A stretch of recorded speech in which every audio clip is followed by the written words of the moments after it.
Kalinga Prab, binatikos na naman. Yan po guys ang ating pag-uusapan maya-maya lamang.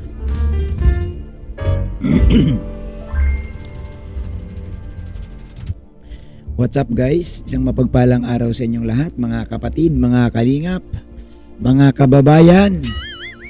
Nako, si Kalinga Prab wala na yatang mapupuntahan na eh. Kahit anong sasabihin, binabantayan at pinupuna. Pinupuna si Kalinga Prab guys. Ay mukhang inaalisan nyo na ng karapatan si Kalinga Prab na magsalita. Ha? Ayon dito guys sa ating mga nababasa. Ha? Siguro naman may karapatan si Kalinga Prab. Pero guys, bago ako magpatuloy, sana naman po sa hindi pa po nakasubscribe sa aking YouTube channel, pakisubscribe niyo po ang aking channel. Ayan po. Yan, pakisubscribe na rin guys si Kuya Bal, si Atid at si Kalinga Prab.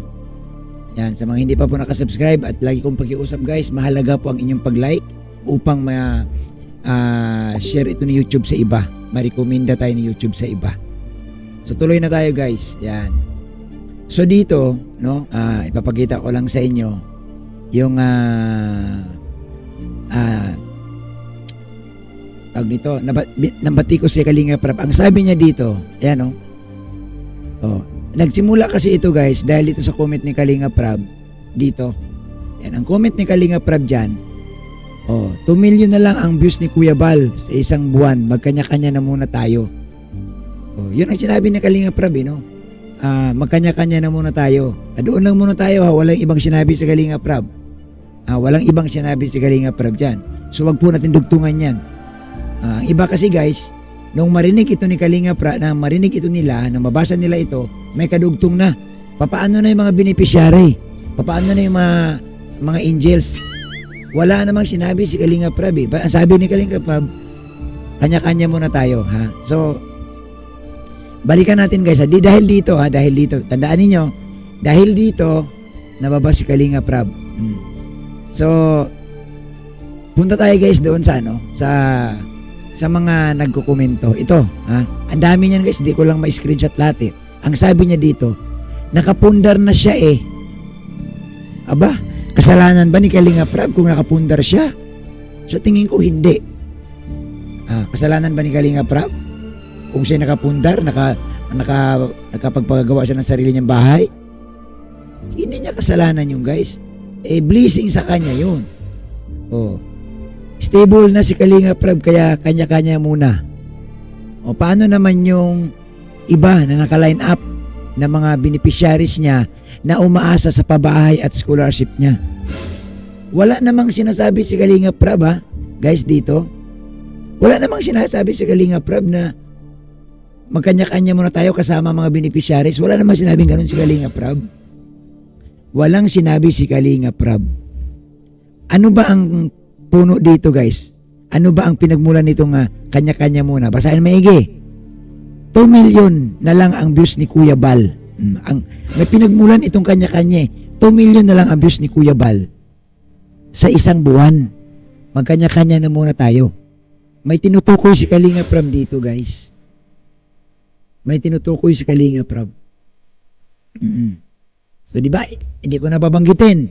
Kasi baka pag binanggit ka naman may magagalit. Pero may tinutukoy si Kalinga Prab.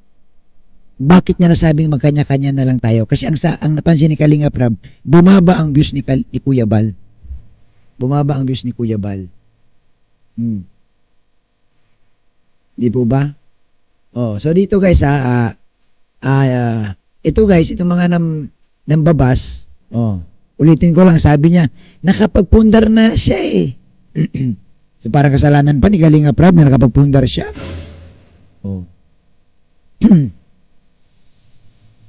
Stable na si Kalinga Prab, kaya kanya-kanya muna. Paano? So ang pinoproblema dito ng viewers guys, yung mga beneficiaries na umaasa daw sa pabahay ni Kalinga Prab. At ito pang pangalawang nag-comment. Alam nyo kung ano sabi? Kasalanan yan ni Rab. Yung Wintang Love Team yun ang nagpababa.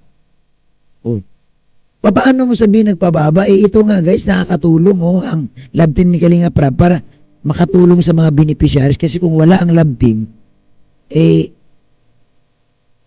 marami talaga guys ang hindi mapabahayan. Parang ang sinasabi niya dito, no? Sabi nito ni Fine Trees, kasalanan niya ni Rab, yung lang wintang love team, yun ang nagpababa. So, ibig niya siguro sabihin dito guys, yung walang kwintang love team, nagpapababa ng Diyos ni Kuya Bal. Kagagawa niya ni Rab yan. Halos doon,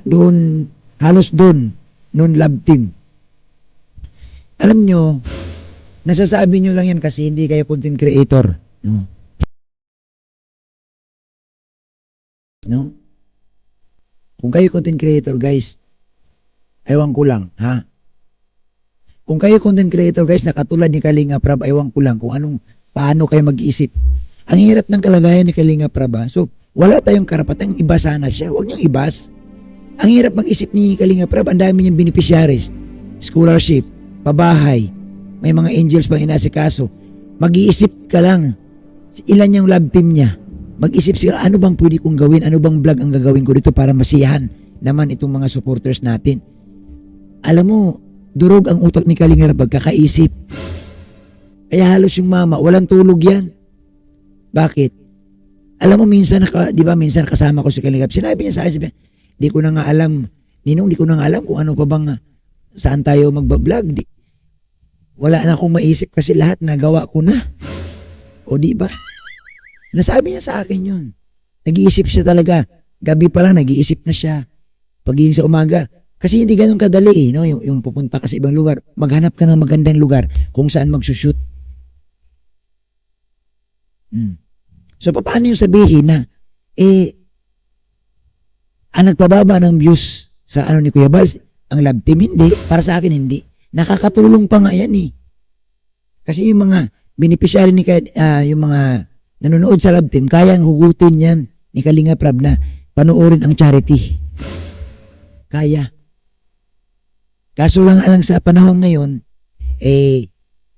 iba na talaga ang nagbago na, no? Nagkanya-kanya ng buo ng team. Yung iba umalis pa. Tapos binabas na si Kalinga Prab. Hindi po ba? So wag natin ibuntong kay Kalinga Prab at wag natin siyang guys, sisihin kung bakit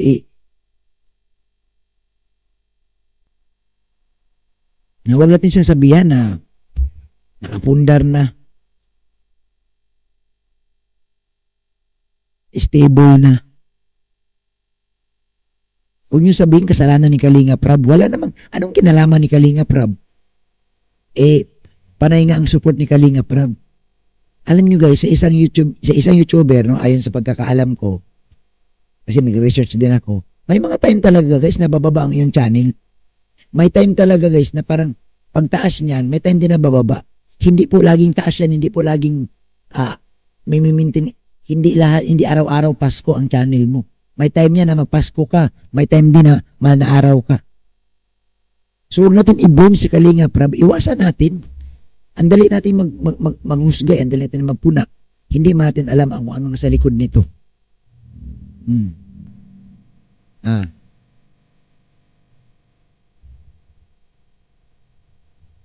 Di ba? Di ba guys?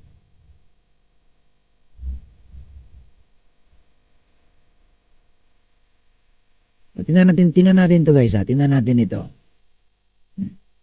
Tingnan natin tong pakinggan lang natin Kalingap, ganyan po kabait si Kuya Bal. May mga din sila, scholarship doon, na sabi ko nga ay kaya yung sabi ng iba, kawawa daw yung mga ibang mga beneficiary at sasaraduhan na daw ang lighthouse, ang Team Kalingap, wala na daw. Kaya nga sabi ni Kalinga Prab, magkanya-kanya na daw kasi nga si Kuya Bal ay maliit ang views ngayon. Kaya sabi ni Kalinga Prab ay magkanya-kanya muna para po tawag dito, tahimik na, 'di ba? Tahimik na po ang lighthouse, ganun din po ang Team Kalingap. Dapat nga isarado na ang Kalingap i-close na talaga, no, para po balik, no, back to si Kuya Bal, back to zero. Ibig sabihin na wala na siyang mga kasamahang mga charity vlogger, wala na rin mga reactor, di ba, mga kalinga. Pero nandun pa rin yung pagtulong nila. So ibig sabihin magsusulong na po sila sa pagtulong, wala na mga kalinga partners, yun po yun. So bago natin simulan ang ating reaction, mga kalingap, mag-shoutout muna tayo sa ating founder opinion, no, about po dito sa comment ni Kalingap Rob, no, dito kay Kuya July, na sabi niya nga na wala nang views itong si Kuya Bal, kaya magkanya-kanya muna, mga kalingap. Pero yun nga, sabi ko, mga kalingap partners po ito, no, yung sinasabi ni Kalingap Rob, mga charity vlogger na kasama ni Kalingap Rob, nila Kuya Bal, ay sabi niya ay magkanya-kanya muna. So ibig sabihin, pag Yan. So narinig nyo ha, ang pinapatungkulan, ha, ang pinapatungkulan guys, dito, sa salitang ito, ang pinapatungkulan dyan, sa salitang yan, narinig nyo sinabi nung isang reaktor, kilala nyo naman siguro, no? Sinabi ng isang reaktor, ang pinapatungkulan dito, ito daw mga keyboards at yung mga kasama ni Kuya Bal. O tuloy.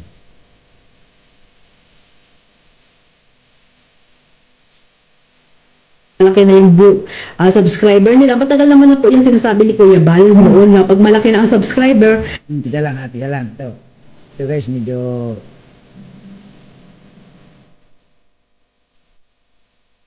Pakinggan natin yung review ito guys Pakinggan natin ito guys Pakinggan ninyo Yan, pakinggan natin maigi. Subscriber nila. Matagal naman na po yung sinasabi ni Kuya Bal noon na pag malaki na ang subscriber, pwede nang umuwi doon sa kanilang mga tawag dito lugar para Yan.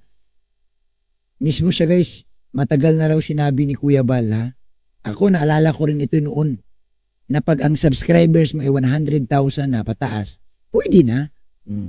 Pakinggan ninyo guys pakinggan sinabi ng isang reactor. Subscriber nila. Matagal naman na po yung sinasabi ni Kuya Bal noon na pag malaki na ang subscriber, pwede nang umuwi doon sa kanilang mga tawag dito lugar para doon naman po magbigay ng tulong or halimbawa pag 100 excuse me, pag 100k subscriber na sila, no, kaya na nilang mag-charity or palaguin naman nila yung kanilang mga YouTube channel. So malinaw ang sinasabi dito ayon sa isang reaktor na hindi naman dito pinapatungkulan ni Kalingap Rob yung mga beneficiaries niya Tuloy-tuloy pa rin ang pagtulong ni Kalingap Rob sa mga beneficiaries niya.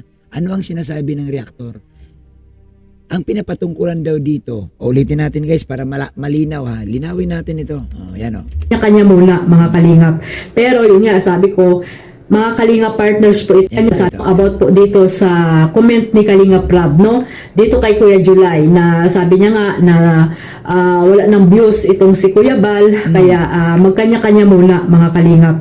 Pero yun nga, sabi ko, mga kalingap partners po ito, no, yung sinasabi ni Kalingap Rob, mga charity vlogger na kasama ni Kalingap Rob, nila Kuya Bal, ay sabi niya ay magkanya-kanya muna. So ibig sabihin, pag malaki na yung subscriber nila, matagal naman na po yung sinasabi ni Kuya Bal noon na pag malaki na ang subscriber, pwede nang umuwi doon sa kanilang mga tawag dito lugar para doon naman po magbigay ng tulong or halimbawa pag 100 excuse me, pag 100k subscriber na sila, no, kaya na nilang mag-charity or palaguin naman nila yung kanilang mga YouTube channel. So malinaw guys, ang tinutukoy ni Kalingap Rob dito ayon sa isang reactor guys, no, sa kanyang pag-analisa, hindi ang mga beneficiaries.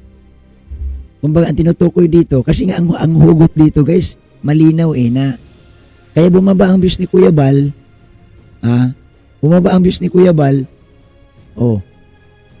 nakapag-comment si Kalingap Rob na magkanya-kanya muna, pero hindi naman sinabi dito na kasama ang mga beneficiaries, ang kasama ang mga scholar. Ang sabi nga ng isang reactor, ang linaw ng sabi niya, ang tinutukoy dito yung mga kasamahan ni Kalingap Rob, kasamahan ni Kuya Bal. Pero ako guys, ito linawin ko din ito. Si Kuya Bal, never yan magpapaalis ng tao sa lighthouse. Hindi yan magpapaalis. ikaw na lang ang umalis pero si Kuya Bal never na magpapaalis. Ayaw yan ni Kuya Bal. Si Kuya Bal pa. Hindi kanya ano, tatanggapin kanya eh. Papaalisin ka pa kaya. Hindi yan. Sabi nga ni Kuya Bal, hanggat mayroon tayong kitang kunti, hanggat may pantulong, tuloy-tuloy lang tayo. Never, no? Kung ako man guys, hindi ako maniniwala na si Kuya Bal magpapaalis, hindi yan kaya magpapaalis. No? Sa ganitong mga komento guys ni Kalinga Prab, normal man ito. Normal yan. Kumbaga parang reminders yan sa atin eh. Paalala ni Kalinga Prab. O paalala ni Kalinga Prab, medyo bababa ang views ni Papa. So, ano muna tayo? Ang pagkaunawa ko dito ha, ang ibig niya sabihin ng kanya-kanya muna tayong vlog. Kumbaga parang magsarili ka muna. Hindi ko sinasabi ha, ulitin ko, hindi ko sinasabing magkanya-kanya aalis ka sa Kalingap. Ang pinupunto dito na magkanya-kanya ng vlog. Kanya-kanya muna tayo. Sa ngayon, wag muna tayong sama-sama. Kanya-kanya muna tayong hanap ng pagbablog, mag-i-scout kanya-kanya. Yun ang pinapunto ni Kalinga Prab. Walang sinabi si Kalinga Prab na kanya-kanya muna tayo. Ang ibig naman sabihin ng iba, damay ba dito ang mga schooler, mga Kalingap Angels? Hindi. Hindi yan dadamay guys hanggat si Kalinga Prab nandyan. Antayin natin na si Kalinga Prab magsabi mismo na, pasensya na po, di ko na po kakayanin ganito, ganon. Pero walang sinasabi si Kalinga Prab. So, iwasan natin guys, mamhusga. Iwasan natin mambatikos lang dahil nabasa nyo ito. I-resbakan nyo kagad si Kalinga Prab. Teka lang. Sino ba ang nagbuo ng lab team? Kanino bang mga scholars yan? Di ba kay Kalinga Prab? Pababayaan ba ni Kalinga Prab yan? Ang iba lang kasi ang iba mima lang eh. Para may masabi lang, sige. Hindi niya minag-isipang maigi. Iwasan natin guys ang pambabas, no? Iwasan natin. Iwasan iba si Kalinga Prab, huwag natin iba si Kalinga Prab. At siyempre, si Kuya Bal, huwag nyo rin ibas. Iama ng Kalingap yun eh. Yan. Shoutout kay Kuya Bal.